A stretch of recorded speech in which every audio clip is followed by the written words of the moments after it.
In today's video, we're going to discuss the things we learnt from Chelsea versus Inter Milan, the 1-1 draw, as we approach the start of the Premier League season. This is our last things we learned from pre-season, so let's get into it. The tactical things that we saw a new build-up formation, we saw some very nice pressing schemes, and some brilliant performances, so we're going to discuss those today.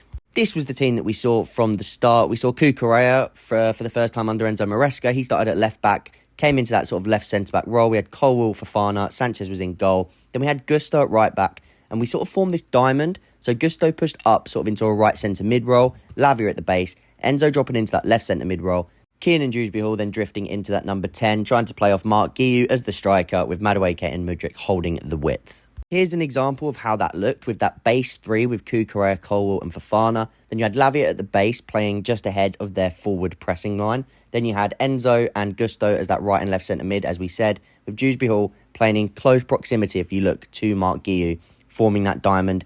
Here is another example of that, but also we're going to speak about why Mark Guiu and Dewsbury-Hall's movement and their sort of combinations without actually combining with each other, but their movement tandems and how that really worked. But let's have a quick look and let's have a little live section about why we created the diamond rather than how we created the diamond. Okay, welcome to the live part of this video. We're going to have a little look at basically the structure of this diamond. I thought I'd do this live so that we could sort of use the tactics board, cut to this and sort of have a little chat over it.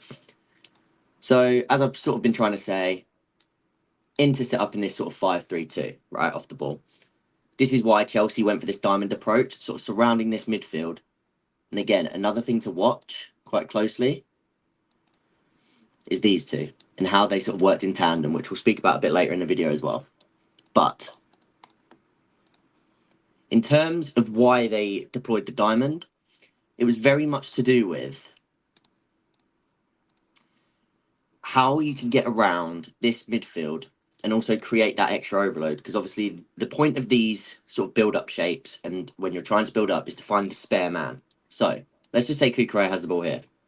They're pressing in a 2, right? Let's get rid of these lines so that we can just move things around. Cucurella has the ball. Either this man presses, which means he can shuffle over. And again, things will shuffle. This is where the space is. So this is why things would then recycle and come out the other way.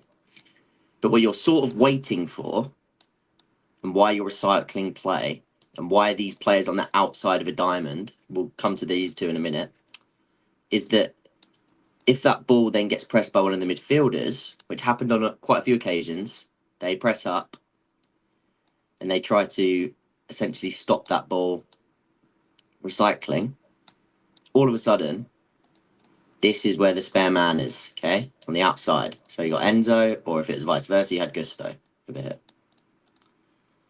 If they can then receive the ball, say that's for a little bounce pass like this, like a little third man pass, third man run, then of course Enzo's facing play, and again he's got Guiu, he's got KDH, they're playing close by, got the wingers holding the width, trying to pin those those wing backs out wide, and you can essentially attack in a 5v5, right?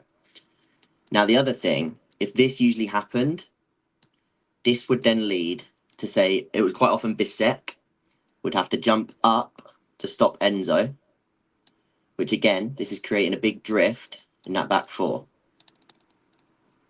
Say Enzo has the ball, Bissek's jumped up, Guiu's going to come over, this is going to drag, and again, KDH the man in space. Now, this defender has a decision to make because the central defender's got to stay with the striker. It's Guiu, he's gone, Bissek's jumped out, right? So this defender's now got to think, if KDH drops in to receive the ball, do I follow him as well and leave a big hole for someone like Guiu or even Madueke to sort of attack? Or do I not go with him? He receives the ball in here, and then you're facing play 4v4. Well, like essentially, they'll be coming in ready to attack. Those four versus that back four, right? And often it was Bissek, like I say, jumping out to Enzo, but it would happen on the same side with Gusto. And what you're essentially trying to do is drag them out. They were purely trying to cut off central progression with that midfield 3. They were very narrow, and Maresca knew they were going to do this. This is how they set up. And this is clever. This is what I liked to see, because it means that he's willing to make changes. He's not going to stick. He's not going to invert a fullback for the sake of it, because, like I say, then the 8 would have been dropping into here, like we've been seeing, creating this shape. But it was just pointless, because then you just would have been a man behind. Like, it wouldn't have made sense, and we wouldn't have had enough threat to deal with the 3 centre backs, and it wouldn't have dragged any of them out. Okay, so again, of course, that KDH would have played behind the lines, but it wouldn't have given you that same thrust and that same +1 around this midfield 3. Okay. So that is essentially the reason that we deployed that diamond. The other thing to touch on is between Giyu and KDH. And what they did so well on so many occasions is when we're in this sort of shape, if they pressed on Lavia, for example, or they're in narrow, KDH would sort of stay in line with Giyu quite often, parallel to him. So that if that ball does make it to here, and this defender jumps, or this defender's got even further to track, and it's almost impossible. Like, he's not going to come out, because if he comes out, it's like the distance is too far. So he was basically trying to make these ladders, is what I like to call them. It's a very like relationist approach. These ladders, sort of like this, where you're actually 3v2. And if that ball then comes into here, he can either let that go to Giyu and then run off. And again, he's got the space here. Or it can come into here and he can receive. Giyu can spin. And again, KDH is now facing play. So this is a very important aspect of why these two playing, how they did the other day, their movement. And I caught it more on the second watch than I did on the first watch when I rewatched the game back. Their movement, and then Nkunku's movement with Giyu, and then as well Nkunku's movement with Jackson, all of them were playing in this way, and it was smart and it was effective. The only part that didn't obviously pay off is we didn't score the goals, but we made the chances. We were progressing play into those areas at a good rate. And yeah, their movement to aid space for each other. And KDH actually, who I thought was probably at fault for the goal, which again, we're going to speak about in a minute. But apart from that and a few pressing sort of systems, like schemes that he was part of, his 45 minutes was actually very clever, the way that he was linking play between the lines. And again, he was getting little touches, even in here, sort of making it that 4 at times. There was just very good movement from the two forwards, being KDH at the tip of the diamond and Giyu. And then, like I say, the diamond that was formed in the middle, very effective to surround that midfield 3 and always find that spare man. So let's go back to the video, and I hope that kind of describes to you why we use that diamond effectively and why we used it instead of the inverted fullback sort of 3-2-5 system.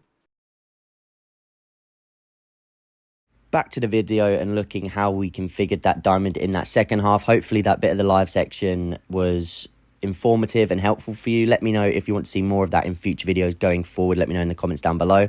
Here you can see Palmer was actually starting on the right in the second half, and Gusto was actually from right back, providing that width. So something like we saw last season, Palmer drifting inside, still forming that diamond. He was forming that diamond as the right centre mid, and Gusto would instead hold the width. Here's another example of that. Palmer coming inside, playing in that left half space, still playing as that right centre mid. Gusto just outside of him, ready to overlap and provide width. I've also drawn the lines between the front 4 with Nkunku at the tip of the diamond and Jackson, because again, as we said in the live part of the video, that movement and that tandem movement between the two was very important. So I wanted to show that the diamond is being formed, but also the tip of the diamond still forms that front 4 as well. And I just wanted to touch on and speak about the pressing again. I actually thought it was better today. I thought we forced it long in some very nice scenarios. Pressured Inter, who were one of the better build-up teams last season in Europe, to be fair to them. And again, I think the pressing from Giyu, it was aggressive and it was very good at shutting off one side of the pitch. We was locking off one side. Mudryk was far better defensively. Apart from the goal, which we're going to speak about, where he sort of had a part to play in that, I think he was actually far better defensively, far more switched on where he had to be when dropping in, sometimes to form that left wing back 5, but also just in front to protect Cucurella. Now, their goal, let's just quickly discuss it. Mudryk, I think, actually does his job here. He does put pressure on the ball, and he forces Bisek to take that first touch inside. This is where, in my opinion, KDH makes a little bit of a mistake, and it just ends up being it's a mistake that a few people play a part in. I think KDH possibly just slightly doesn't do his job. Here, as you can see, they sort of converge on the ball together, which is good. They've done the right thing, and they're both going towards the ball in this scenario, and they've managed to put it into a scenario where they should be winning the ball. But the problem is they're both expecting the other to make the actual final challenge. One of them's trying to slow down, one of them to win the challenge, but instead they're just both trying to converge on the space. And it hasn't quite worked until Lavia then has to jump in to make the tackle. Enzo, again, people are moaning about Enzo in this scenario. If it was a Casado, maybe you do see something different, but it's not like it is Enzo's job to win that. I think it's more pressing with KDH and Mudryk that they could have done something in that scenario. But essentially, it was just a miscommunication. And then once those lines were broke and he got into that like little box in there to then play through the lines, it ended up with Fofana and Colwill jumping out of position, and it just ended up with a little bit of confusion. Apart from that, though, I thought the pressing and the timings were much better in that game against Inter Milan. Just to speak about a few individuals, I thought Enzo Fernandez as captain as well. I think he had a good game. Again, being able to drop deep and sort of having that 3-6-8 hybrid role where he can drop deep into the pivot. Again, when Gusto and Palmer have that combination, he can drop deeper to receive the ball. He was dropping in on that left centre mid spot, picking up the ball in that sort of Toni Kroos role, and again, being able to progress play. Had some very nice long passes, had a few really nice fizzed passes into the box as well. So brilliant from Enzo in that sense, and I'm liking that free role that he's being given. Also, a quick shout out for Leku Gachukwu, who looked like a monster when he came on. He only played 10 minutes. Of course, he scored the goal, but as well, just some of the little touches, little flicks in the middle of the park, won the ball back a few times as well. He adds that physicality, aerial prowess in the middle of the park, and as well, he's just very good on the ball. And I think he's been very good in pre-season, and I do hope he stays around, especially with Santos, possibly Gallagher obviously on the way out.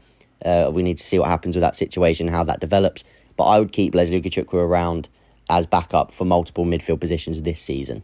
And Renato Vega showed everybody why Chelsea went for him and exactly that profile. Again, adds that physical profile that we missed in that back line. When he can play at left back, he can invert into midfield, he can become a left centre back. He was brilliant. He's so technically proficient on the ball.